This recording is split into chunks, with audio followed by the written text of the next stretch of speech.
Well, hi there, Internet. My name's Court, and you've got courtside seats for my review of Bombshell. Let's do it.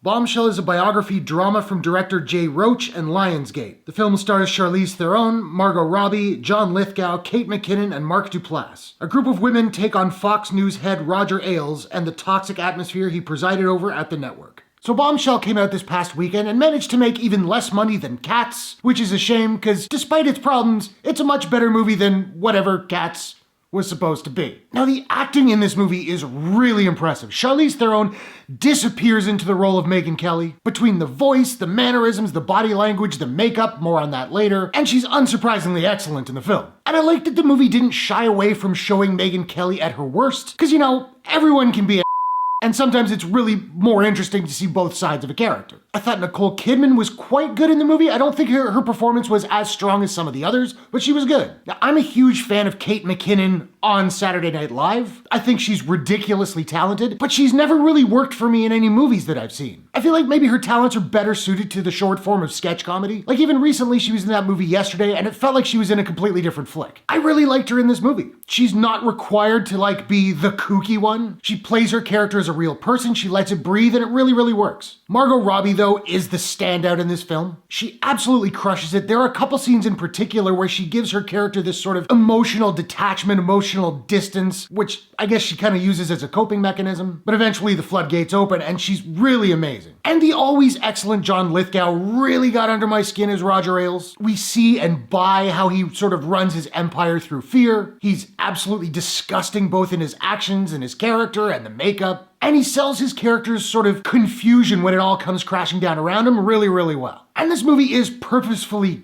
gross and uncomfortable. There's a scene between Lithgow and Robbie that is so visceral and so horrible. Now, I'm not going to be so flippant as to say, well, now that I've seen this movie, I know what it's like to be sexually harassed. No, of course not. But the scene does just make you feel disgusting at your core. Margot Robbie's revulsion is palpable. And the way Lithgow plays the scene is it's revolting, but it's powerful. Now, I mentioned the makeup earlier, and while it does make Charlize Theron look strikingly like Megyn Kelly, to the point where it's hard to tell you're even looking at Charlize Theron, you can sort of see it in the eyes. She's under so much prosthetic makeup, it kind of renders her face a little frozen, makes it hard for Charlize Theron to emote through. And because she nails the voice and mannerisms, I think it might have made more sense to skip the makeup entirely, just do hair and costumes, and let Charlize Theron do the heavy lifting with her considerable acting ability. The dialogue in some scenes is not so great. It can often feel more like a screenplay than an organic conversation. And the movie takes some big tonal shifts that can be very jarring. At the beginning, there's a lot of fourth wall breaking that feels a lot like last year's Vice. And then it pretty much abandons that for a standard narrative. The movie at times is also shot like a narrative, and then it will go into a sort of documentary style docudrama. Kind of looks more like The Office. Neither of these things are bad, but it just shifting between the two can be